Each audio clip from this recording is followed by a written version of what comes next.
The polls are showing the US is heading toward another Trump versus Biden presidential race. And if that fills you with just a little bit of dread, you're not alone. Polling website 538's way of averaging polls shows that 56% of Americans have an unfavourable view of Donald Trump and 54% have an unfavourable view of Biden. So no matter who would win that race, more than half the country would be unhappy. So what does this mean for other candidates, not just within the Democratic and Republican parties, but outside of them as well? I've got a real treat for you now. We've got Spike Cohen, who is the US Libertarian Party's 2020 vice presidential candidate, joining us. Welcome, Spike, to the show. First off, do you think we're heading for a Trump versus Biden contest? And what would that mean for Americans?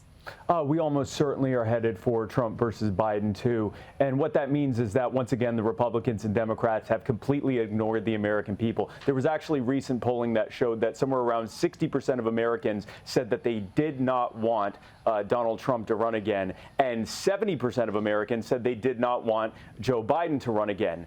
And so the American people flat out said in supermajorities that they do not want Trump versus Biden, too. True to form, the Republicans and Democrats said, we're going to give you Trump versus Biden, too. And that's a microcosm of how this two-headed monster of the Republican establishment treats the American people. They don't respect them, and they never have. What opportunities do these two deeply unpopular candidates pose for third-party candidates in the race?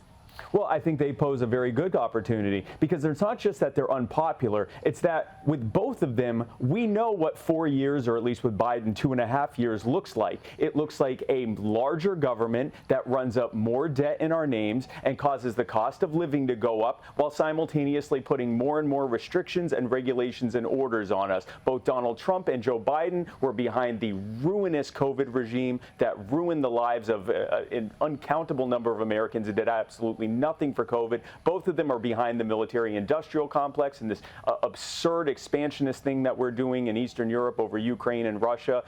We have two-party establishments that are in lockstep with screwing over the American people more and more every day and making sure that they have no other viable alternative to be able to vote for. Australians often lament that in a country like the US, abundant in brilliant people, president is just so underwhelming. But when people ask why there's a bloke of dubious capacity running the free world, we get this as the answer. Take a look. Well, I think culture is a reflection of our moment and our time, right? And present culture is the way we express how we're feeling about the moment. And we should always find times to express how we feel about the moment that is a reflection of joy, because, you know, it comes in the morning.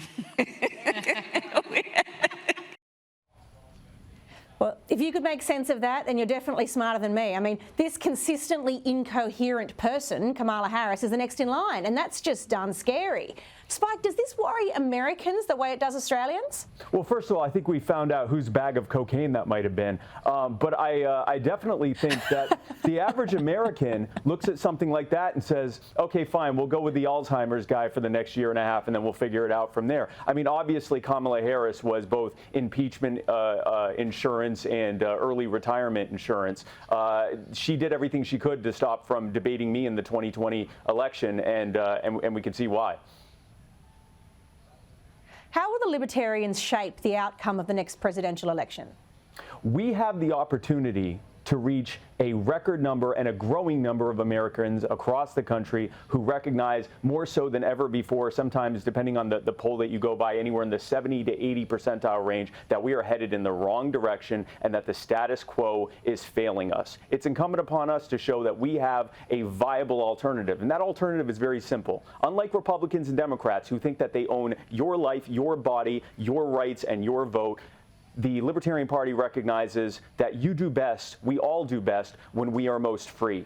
The problems that we're facing are a direct result of there being way too much hands in the hands of way too much power in the hands of way too few people, and we recognize that the solution to that is to put the power back in the hands of the people where it always belonged. And what is the vision that the Libertarians have for the future of the USA? Our future is a freer one. Our vision for America is, simply put, one in which a government only respects your rights. The only purpose of it is to respect your rights, your life, and your property. And that is it. It doesn't tell you how to live your life. It doesn't run up endless debt in your name and the names of your children and people who haven't even been born yet. It doesn't impose burdens on you that you can't possibly overcome. It doesn't create this welfare safety net that makes a hammock out of what should have been a safety net and sticks you with the bill for it. It doesn't do any of that. It simply gets out of your way and lets you prosper by respecting you as an individual and respecting your rights. Well, I hope a couple of them will listen carefully. Thank you very much for your time, Spike Cohen. Enjoy your time in Australia.